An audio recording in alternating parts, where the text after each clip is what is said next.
Welcome to a new episode of Café, entre, Caminos podcast. I will be your host, Claudio Feijó. I'm on a chair on tech diplomacy here at the Technical University of Madrid. And today we have the pleasure of having with us, we are joined by Saraubh Amin. He's a professor, you're a professor at MIT and the director of the Resilient Infrastructure Networks Lab. And your research focuses on designing critical infrastructures that are resilient to threats and failures. And if I'm right, your work tackles the challenges of designing resilient critical infrastructures in the face of uncertainties and global threats. It looks to me really interesting, no? It looks I would like to join probably this domain. But can you, for a starter, can you tell us about your motivation? Why and how did you end up working, researching in this domain? No? It looks not the obvious choice. Thank you for the opportunity. I very much appreciate visiting Spain and Madrid for the first time, and thrilled to be at UPM talking to you about this important domain.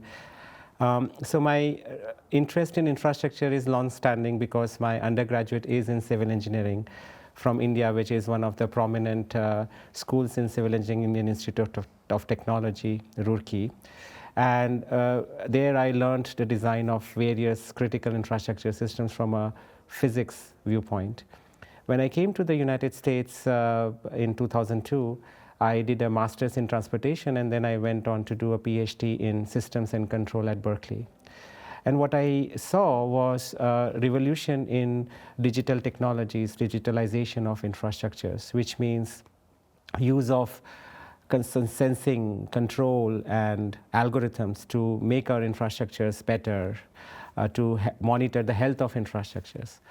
But then I also saw that our infrastructures continue to suffer from disruptions of various kinds, inefficiencies, and threats, including cyber threats.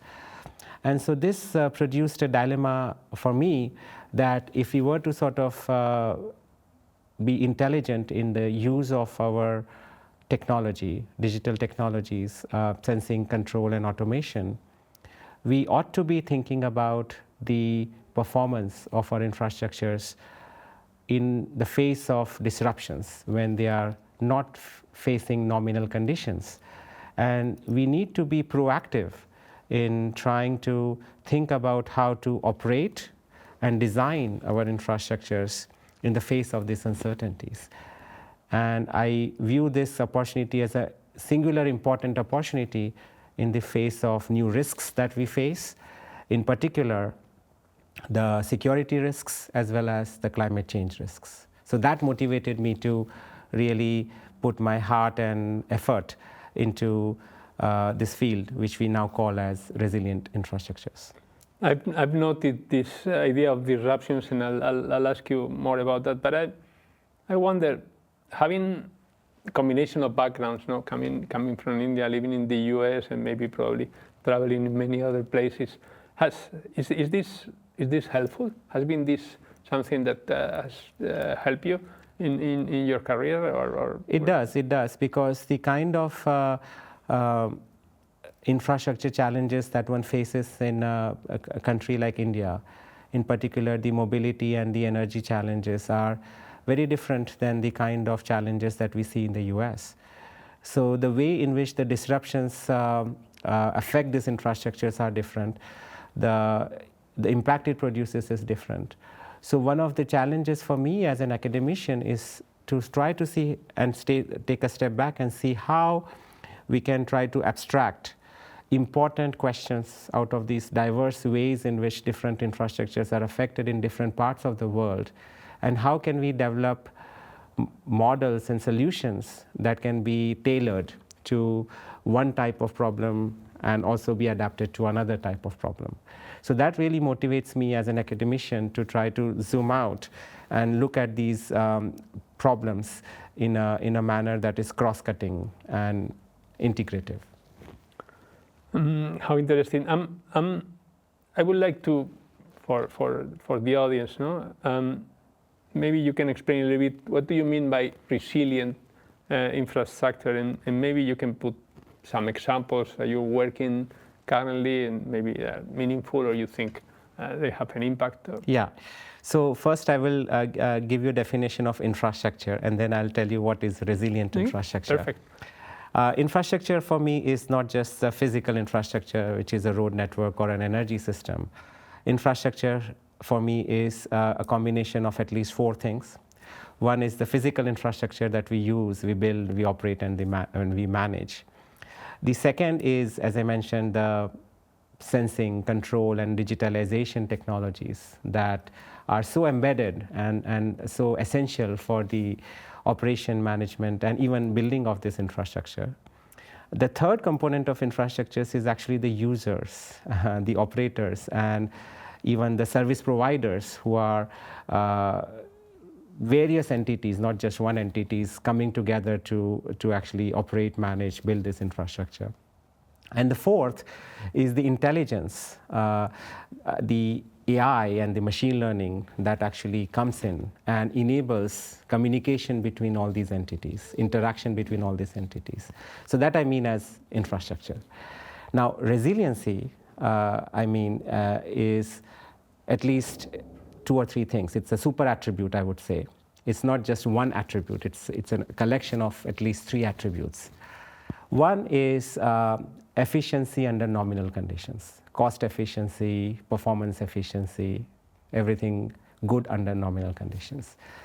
The second thing is to be able to withstand uncertainties, faults, failures of various kinds. And the third is the ability to recover through failures. Not just, of course, when a failure happens, there is going to be a drop in the performance, but to rapidly recover to normalcy, even in the face of adversarial failures. So that, I feel, is resiliency. And to give an example, if you have a water network, let's say, a water network needs to be able to deliver and match supply demand in an efficient manner, cost-effective manner. It needs to be able to handle faults, leaks, bursts, right? It needs to minimize water failure, water loss, and also maintain water quality. But then if miscreants are actually attacking water pipelines, or injecting contaminants into the pipelines, even if they're not intentional, accidental, then this system needs to be able to detect and take action, right? So that's the example of a resilient water network. It could be a resilient transportation network. It could be a resilient energy system. So those are the kind of typical resiliency issues that we try to talk about in these domains. There's something that you have said now, in Spain is a hot topic, no? These resilient infrastructures, because climate change has an impact, and also there might be also other type of threats. So it seems to me that you don't see a difference or a distinction between the physical part and the digital part. You mentioned also the uses and the intelligence, no? The AI and other systems that. So you see all together seamless in a way, but this is not the usual perspective. No? Maybe you can extend a little bit, or how in practice, this combination of not only physical, that is traditional view, but also adding these other components. Maybe this is relevant, for the future prevention of whatever. Yeah, I think my suggestion is that we are already trying to operate and use these 4 components of infrastructures. It may be just that various stakeholders of infrastructures may not be viewing it in such an integrated manner. And this leaves a lot of gains on the table, because it does not allow us to sort of effectively use opportunities to better manage and operate these infrastructures. And you mentioned climate change. If we were to sort of think about making our infrastructure resilient to future climate, as well as extreme events which are rising in both intensity and in frequency, we ought to be able to try to be more dynamic and adaptive. And it is only possible, I claim, if we bring together the data, the sensing capabilities that we have in a manner that the decision makers can use, the users and the operators can use effectively, and it actually makes an impact in the way in which the physical infrastructure is performing and is built and operated, right? So I would argue that this kind of view is essential, if I can be more emphatic about it, to build in resilience for future climate. Let's go deeper into this data thing, no? Yeah. Data-driven everything, no? It's not only that data is now embedded in I would say, new type of infrastructure, but there are also infrastructures just containing data, no? Like data centers. Exactly. I wonder which is the role of data and how can you bring together people with different backgrounds, no? Civil engineers, you're a civil engineer by training, with data people, no? Together to really achieve, let's say, new type of perspective, a new type of infrastructure, combining really from the start, not adding another layer. This is my impression, no? Once the infrastructure is finished, then we have a different layer that is the data, but it's not integrated from the start. I don't know, what do you think about that? You're absolutely making a great point that it has to be integrated from the start, from the design and conception, even ideation phases of any big infrastructure project.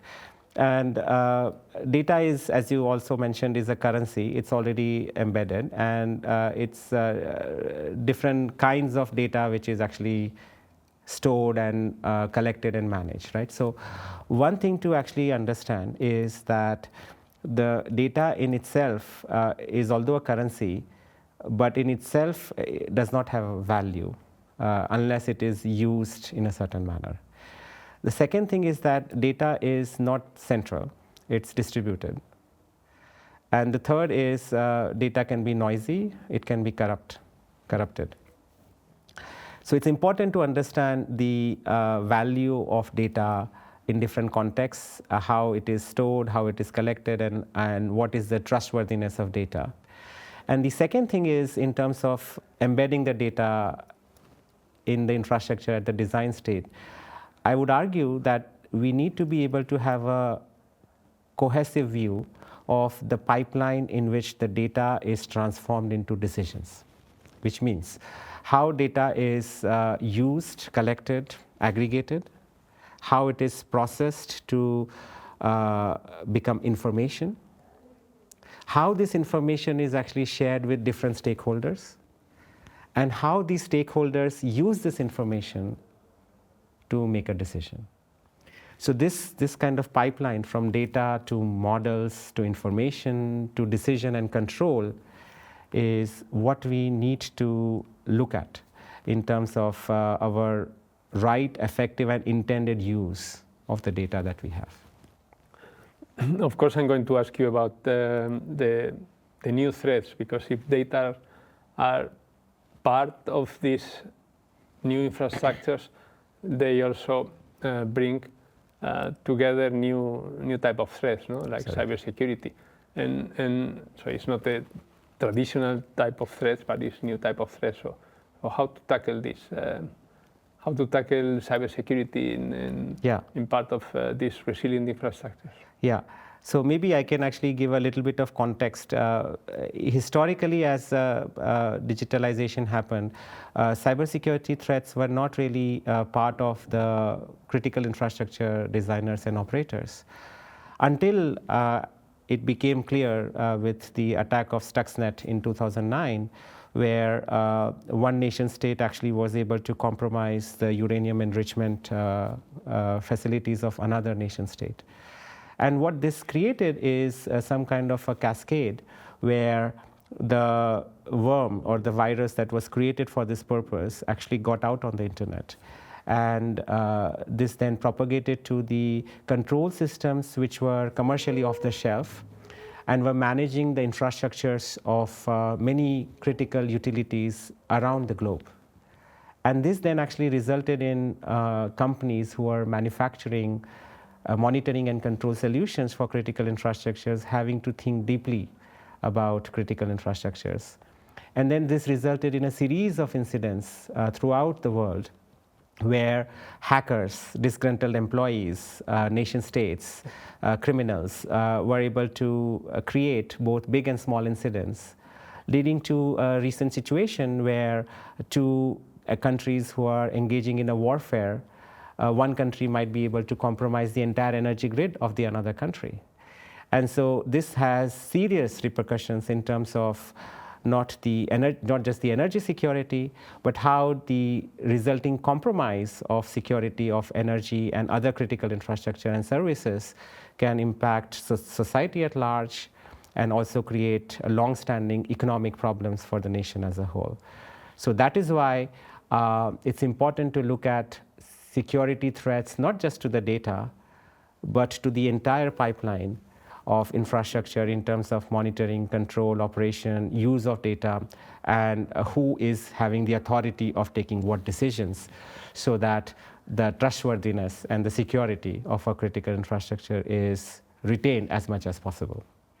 That takes me to probably one of the most difficult questions, because some of these big infrastructures, like, I don't know, energy systems, they cross different, of course, states, but also different jurisdictions, no? different cultures, different approaches. So how do we collaborate while we compete? Because I see this as a challenge. No? Threats are common, but there are particular interests, and this, I guess, is a big challenge for you, in your daily work. Yes. So you bring an excellent point, and this is very critical to know that infrastructures are cross-jurisdictional. They actually cross many types of boundaries, and they are owned and managed by different entities. In many cases, these are private entities, and increasingly so profit-seeking entities with their own preferences and their own decisions. This means that the management and operation of infrastructure is a game. It's a game between different decision makers who are the stakeholders. And the reason why these decision makers interact with each other, whether they are competing or cooperating, is because their personal preferences are impacted by how their shared infrastructure is behaving, and more importantly, what the actions of other players in the game are, and how those actions are affecting the reward or the gain that a particular player is getting. So this means that if we were to think about regulation or policy or cooperation in the space of infrastructure, we need to be able to think about the interaction between these strategic players and how their actions can be shaped by either interventions which are regulatory or policy interventions, or by economic interventions such as design of new markets or design of new incentives, which can provide enough incentives for these players to start acting in a manner that is more towards the social good of operating this infrastructure for the benefit of all, and not to sort of create disruptions which can impact some players more than the others. So at the end, resilient infrastructures require thinking well beyond the usual infrastructure. You need to factor in policy, regulation, Yes. Private agendas. How interesting. In the case of Europe, we further complicate the picture, because for us, the uses that you mentioned are part of this definition of infrastructure. We usually say civil society, or sometimes we tell the problem owners, the ones who want to solve something with the help of infrastructures. How to really put their interest in the picture, in this idea of resilient infrastructure? How to really make them part of they can feel part of the solution and not part of the problem, many times. And maybe you have also some experience into this on the user side. So I think that as far as I can see in the European Union, it's a very nice opportunity, because European Union already has some kind of history and experience in trying to work together and try to make policies or strategies around various goals which are global in nature.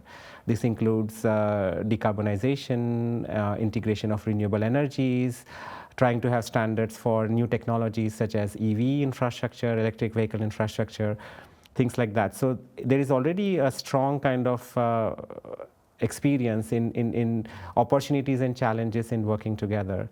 And you ask a very important question, that how can resilience be made as one of the guiding kind of principles, not an afterthought in this kind of multi-party collaboration. Multi-party. And I would argue that the European Union and the examples that you gave in thinking through the preparedness of climate crisis and economic stability and integration of new technologies, if resiliency aspects are accounted for from the beginning, then my suggestion is that it will only help in a welfare improving sense, that as we are going to see necessarily more and more disruptions of all kinds, this consideration is going to only elevate the outcomes that can be achieved by this game of multiple players. Maybe we are better evangelists than practical people, but at the end, at least we are trying to go in that direction. A couple of final questions, a little bit more personal, or maybe also looking into the future. How do you see yourself in, I don't know, in 10 years, 20 years? And also, how do you see this domain of resilient infrastructure, improving, still challenging? What do you think? Yeah, so I'm fundamentally an academician, a faculty member, and I'm very fortunate to be in this field where I get to look at societal problems from multiple angles. So what remains important to me in the future is to be able to look at these societal challenges in a manner that is integrative and is able to create new knowledge and new opportunities at the intersection of multiple fields. And in this regard, training and working with students who are passionate, who are committed, and who are able to develop talents in this field is absolutely important. And in terms of the impact and how this is going to move forward, I feel that the training and the awareness of students and collaborators, industry collaborators, and interactions among various universities is absolutely important to create a impact that is needed. So I don't see that in 10 years or 20 years, just publishing academic papers is going to be enough. Just producing new results is going to be enough. What is going to be important is how this kind of angle is being looked at from various infrastructure domain perspectives, and how an enthusiasm and sustained effort is created coming from the academic pipeline, and students and universities taking this cause up and really, as you said, going to the practicalities of the matter, right? So to me, I think it's important is how practical this can be in the future in terms of the individual companies and stakeholders adapting it, and maybe possibly nations and policymakers, which is a bit harder, but that would be something maybe not in 20 years, but maybe a little bit more. It would be nice to have. I always like to talk with people with an Asian background, because you think in the long term, no? While people in the West always think too short term. Finally, what message will you give to young engineers or engineers to be that maybe are attracted by this, I would say, new domain of resilient infrastructure? So maybe you have some insights. Or well, we absolutely need young people to sort of take up this societally relevant cause. I would say that it's a very interdisciplinary and rich field.